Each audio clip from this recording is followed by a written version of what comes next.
Hello everyone, welcome back to my channel chancellor computer institute. Students, last video में हमने for loop के बारे में डिस्कस किया था। फॉर लूप में हमने सारे सिंटैक्सेस जितने तरीके से हम अपने प्रोग्राम में उसको यूज़ करते हैं, जो भी प्रोग्राम्स हम बनाते हैं उसको कितने तरीके से उसके सिंटैक्सेस या उसको प्रोग्राम में हम लोग उसको लिख सकते हैं, वो सारी चीज़ें हम लोगों ने डिस्कस की थी।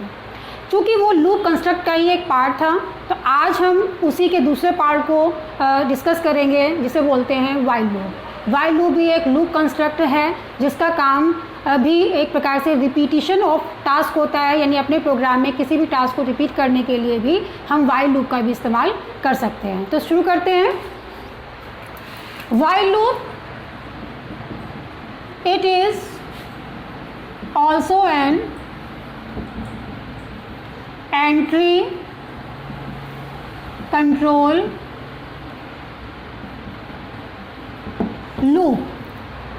जो फॉर लूप होता है वो भी आपका एंट्री कंट्रोल लूप होता है, और जो वाइल लूप होता है वो भी आपका एंट्री कंट्रोल लूप होता है। इसमें भी क्या होता है, इट फर्स्ट चेक्स द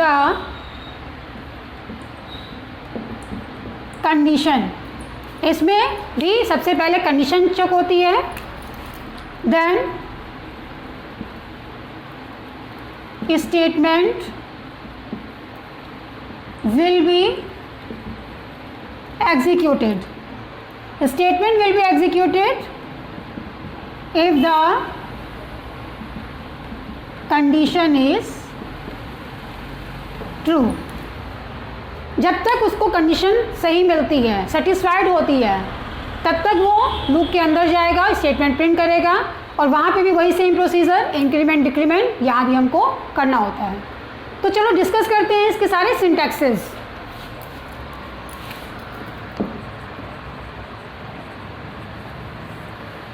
क्योंकि वाइल लूप में क्या होता है कि सबसे पहले हम लोग इनिशियलाइजेशन, जैसे हम लोग फॉर लूप में करते हैं, उसमें क्या होता है कि एक ही लाइन में हमें तीनों चीज़ें देनी होती है, initialisation, condition and then increment decrement. लेकिन वाइल लूप में स्टेप बाय स्टेप यहाँ पर आपके पास सिंटैक्सेस होते हैं। कैसे होते हैं,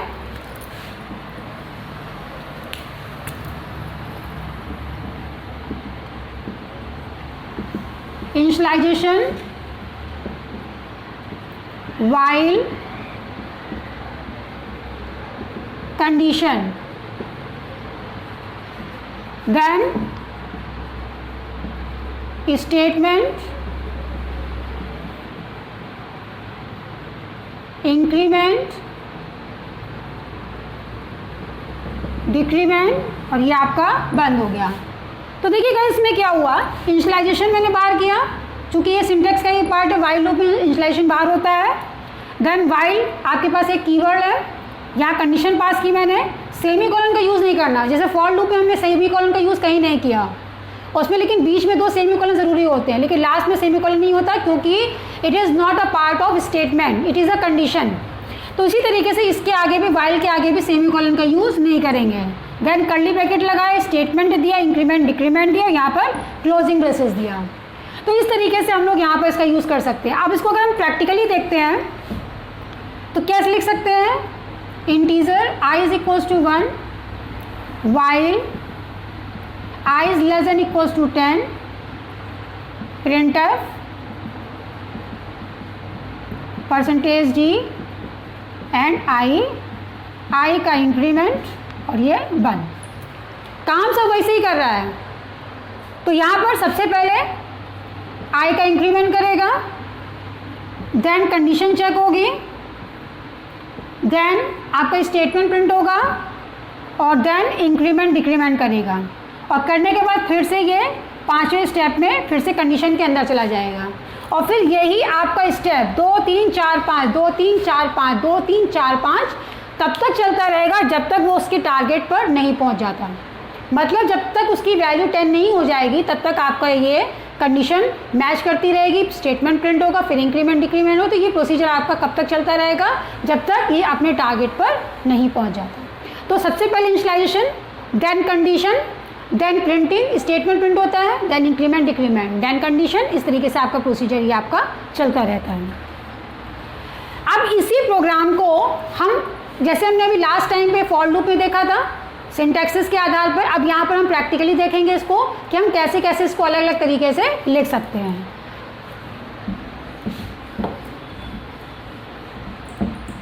जैसे ये आपका सिंटैक्स था नंबर 1, ऐसे दूसरा हम सिंटैक्स ले लेते हैं इसमें।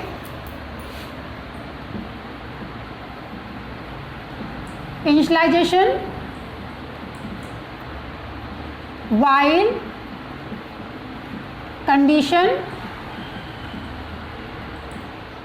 और इसी में ही हम स्टेटमेंट में ही इंक्रीमेंट डिक्रीमेंट का यूज़ करेंगे। ठीक, यहाँ पर क्या करेंगे, स्टेटमेंट में ही statement with increment and decrement with variables. ठीक है, तो कैसे करेंगे हम, इसका हम प्रैक्टिकल देख लेते हैं एक बार।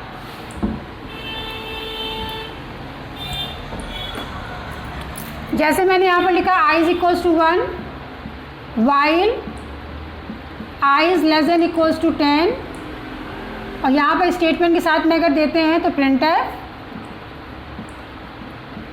%d i प्लस प्लस, या फिर और करके मैं लिख देती हूँ printf %d plus plus i। Situation पर डिपेंड करता है कि आपको सबसे पहले पोस्ट करना है या प्री करना है, देन यहाँ पर बंद कर दिया है। तो इस तरीके से भी आप अपने स्टेटमेंट को लिख सकते हैं। ठीक है, इनिशियलाइजेशन हो गया, देन कंडीशन हो गई। यहाँ पर कंडीशन में आप जब प्रिंटिंग कर रहे हैं तो यहीं पर आपने इंक्रीमेंट डिक्रीमेंट का यूज़ कर लिया, इसके अलावा हमने अलग से स्टेटमेंट नहीं लिखा है।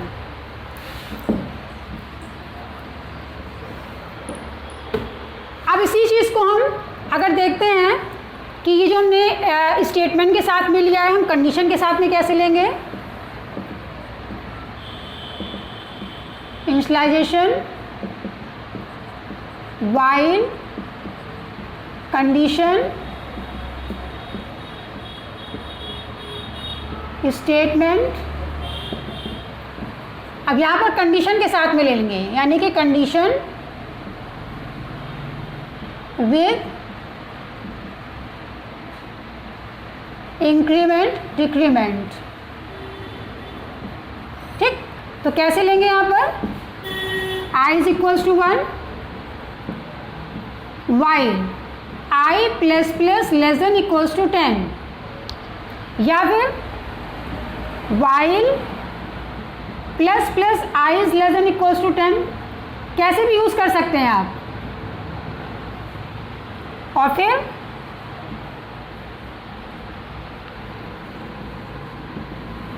Printf %d i। मतलब कहने का है कि यहाँ पर आप नंबर ऑफ लाइंस को रिमूव कर सकते हैं। अगर कोई भी काम जैसे एक स्टेप बढ़ रहा है, 2-3 स्टेप बढ़ा रहे हो आप, उसको अगर आपको शॉर्ट करना है तो आप इस तरीके से शॉर्टकट तरीका यूज़ कर सकते हैं।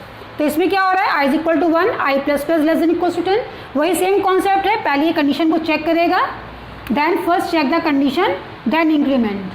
यहाँ पर सबसे पहले इंक्रीमेंट करने के बाद i की वैल्यू अगर 2 हो जाएगी, 2 से कंडीशन को चेक करेगा। तो इसमें आपका इंस्टॉलेशन के बाद इंस्टॉलेशन सिर्फ एक ही बार होता है। फॉर लूप की तरह इसमें भी इंस्टॉलेशन एक ही बार होता है। वाइल के आगे जो आपका सेमी कॉलन है उसका इस्तेमाल नहीं होता है। फिर आपका ये आपकी जो कंडीशन है वो चेक होगी, देन प्रिंटिंग हो जाएगी। तो दोनों केस में अलग अलग चीज़ें, एक में इंक्रीमेंट पहले कर रहा है, एक में इंक्रीमेंट बाद में कर रहा है। ठीक है, तो इस तरीके से भी आप इसको यूज़ कर सकते हैं। इसके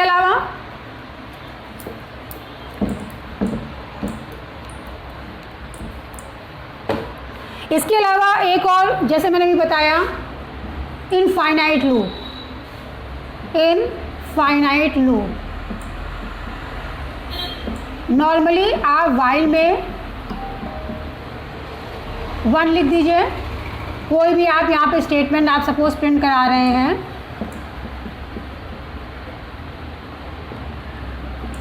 ठीक है, केवल आपने 1 लिख दिया है। या सपोज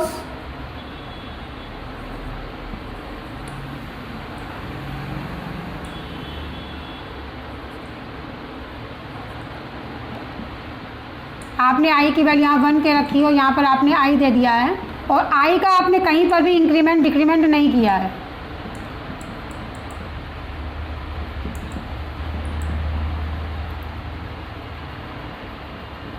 तो ये क्या करेगा, ये आपका आई की 1 प्रिंट ही करेगा। तो ये क्या होता है, ये आपका है इनफाइनाइट लूप, जिसको स्टॉप करने के लिए मैंने बताया था आप कंट्रोल सी या कंट्रोल ब्रेक का इस्तेमाल कर सकते हैं। ये इनफाइनाइट का यूज़ हम लोग एक मकसद के लिए करते हैं। कुछ प्रोग्राम्स ऐसे होते हैं जहाँ पर हमें, जैसे कोई भी एक सॉफ्टवेयर है, आपने कोई भी एक प्रोजेक्ट बनाया, कोई एक सॉफ्टवेयर बनाया है जिसमें आपको तब तक रहना है जब तक आप चाहें, तो उस तरीके के प्रोग्रामों में आप वाइल स्टेटमेंट में इनफाइनाइट का लूप कर सकते हैं कि जब तक उसकी वैल्यू ट्रू रहेगी तब तक हमें अंदर रहना है, और जैसे हमने इसको एग्जिट करने के लिए कोई भी वैल्यू दी, उसने कंडीशन चेक की, वो तुरंत हुए एग्जिट कर देगा। तो वाइल 1 का मतलब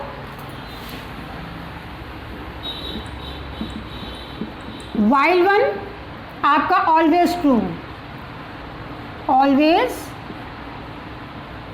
ट्रू होता है। लेकिन अगर हम यहाँ पर वाइल 0 कर देते हैं तो ये क्या होती है, आपकी फॉल्स होती है, क्योंकि 1 का मतलब ट्रू और 0 का मतलब फॉल्स। तो ये हमारे जो थे वो वाइल लूप के सिंटैक्सेस थे, जिसको मैंने आपको डिस्कस करके बताया हुआ है। अगर आपको इसमें कोई डाउट होता है, आप एक बार इसको देखिएगा, वॉच करिएगा, प्रैक्टिकली करके देखिएगा। If you have any doubt then you can give me comment. अब एक छोटा सा एग्जाम्पल लेकर के इसको मैं आगे आपको समझा देती हूँ।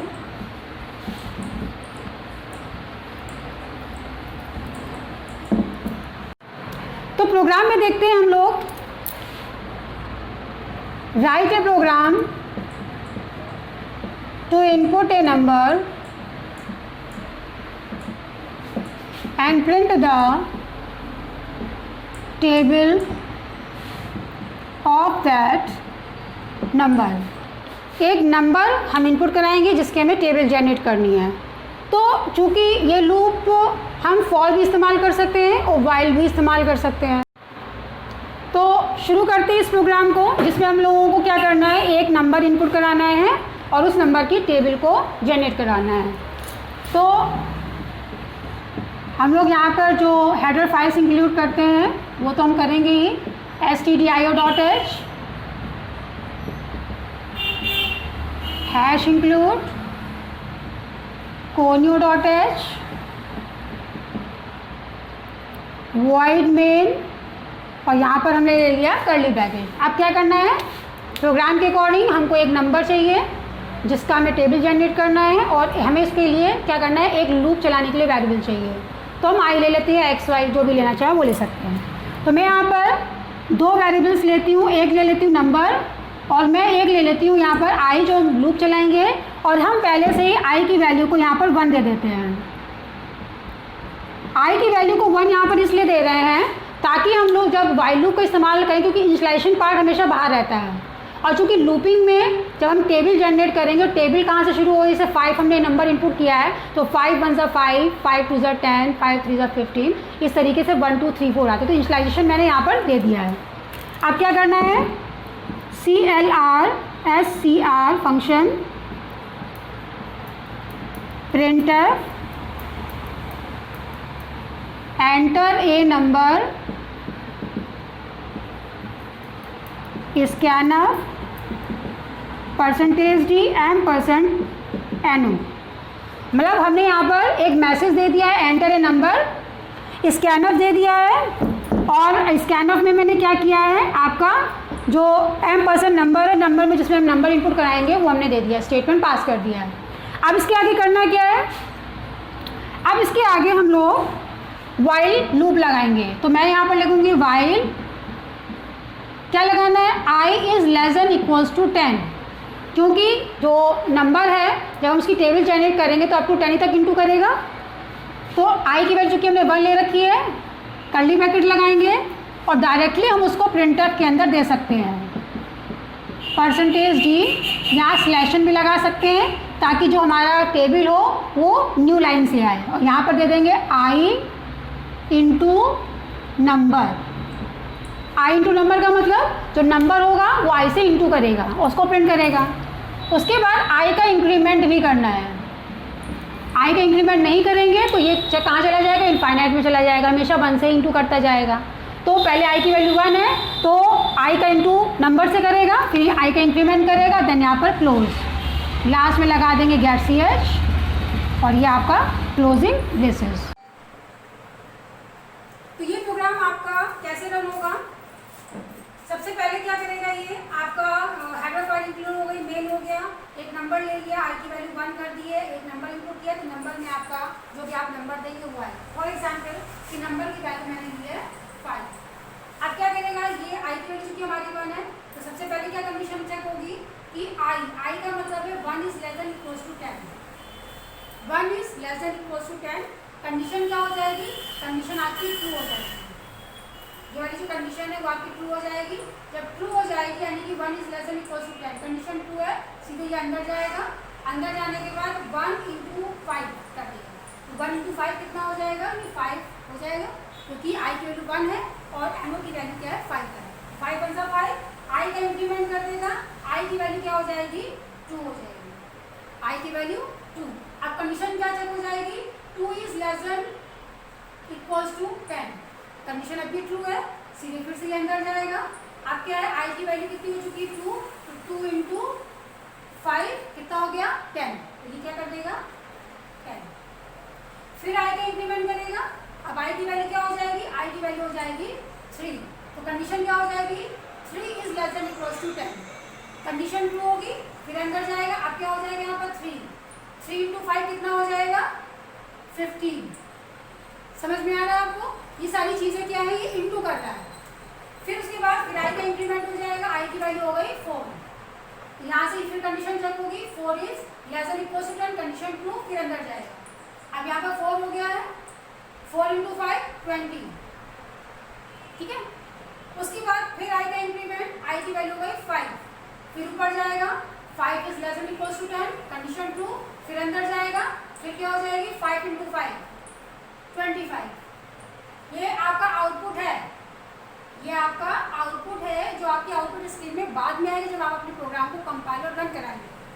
आई की वैल्यू 5 हो गई, फिर इंक्रीमेंट करेगा, आई की वैल्यू हो गई 6 करने के बाद फिर से कंडीशन में चेक होगी आपकी, यहाँ पर 6 is less than equal to 10, फिर अंदर जाएगा, कंडीशन सही है, फिर यहाँ पर 6 इंटू 5 क्या हो जाएगी 30। फिर आई का इंक्रीमेंट, यानी इस प्रोसीजर के बाद में ये जरूर होना है, आई का इंक्रीमेंट, आई की वैल्यू हो गई 7 is less than equal to 10, condition true, फिर अंदर जाएगा, 7 इंटू 5 35, फिर इंक्रीमेंट, आई की वैल्यू 8, आई की वैल्यू कितनी हो गई 8, फिर कंडीशन चुप हुई, 8 is less than equal to 10, फिर अंदर गया, अब क्या हो गया 8 इंटू 5 कितनी हो गई 40, फिर इंक्रीमेंट करेगा, आई की वैल्यू 9, कंडीशन फिर से चेक होगी, यानी इसके बाद में यहाँ पर जाने जाना है, कंडीशन ट्रू है, 9 is less than equal to 10, condition true, फिर अंदर जाएगा, 9 इंटू 5 45, फिर इंक्रीमेंट कितनी हो जाएगी, आई की वैल्यू 10, फिर ऊपर गया, 10 is less than equal to 10, अभी भी कंडीशन ट्रू है, क्योंकि less than or equal to लगा, इक्वल टू का मतलब कि आपकी आई की वैल्यू 10 है, लेस नहीं है लेकिन इक्वल है, तो क्या होगा यहाँ पर ट्रू है, फिर अंदर जाएगा और 10 इंटू 5 15, और फिर ये आई का इंक्रीमेंट कर देगा, आई की वैल्यू क्या हो गई 11, जैसे इसको 11 मिलेगी कंडीशन क्या हो जाएगी फेल हो जाएगी, और ये क्या करेगा, ये आपको तुरंत प्रोग्राम के बाहर कर देगा, जैसे ही बाहर कर देगा आपका जो आउटपुट है आउटपुट स्क्रीन पर आ जाएगा और आपको 5 की टेबल प्रिंट करके दिखाएगा। तो ये प्रोसीजर होता है व्हाइल लूप में, स्टेप बाय स्टेप आप प्रोग्राम को अगर सपोज आप ड्राई रन भी कराना चाहें तो वो भी आप करा सकते हैं। अपने आगे के वीडियोस में मैं आपको ड्राई रन करा के भी दिखाऊंगी, क्योंकि प्रैक्टिकल में हम लोग इस तरीके की चीज़ें देख सकते हैं। कई बार ऐसा होता है कि हमारा प्रोग्राम गलत होता है, मतलब हमें लगता है कि हमारा लॉजिक सही है लेकिन प्रोग्राम का आउटपुट सही नहीं आता है, तो उस कंडीशन में हम वहाँ पर ड्राई रन करा के अपने प्रोग्राम को चेक कर सकते हैं। तो स्टूडेंट्स आज हम लोगों ने वाइल लूप के बारे में डिस्कस किया, उसका एक एग्जाम्पल भी हमने डिस्कस किया। अगर आपको इस वाइल लूप के कॉन्सेप्ट में अगर कोई प्रॉब्लम होती है या कोई डाउट हो तो आप मुझे कमेंट बॉक्स में लिख करके ज़रूर पूछ सकते हैं। और आपको मेरा ये वीडियो कैसा लगा है, और आपको अगर ये वीडियो अच्छा लगा है तो प्लीज़ इस वीडियो को लाइक करिए, शेयर करिए एंड सब्सक्राइब करिए एंड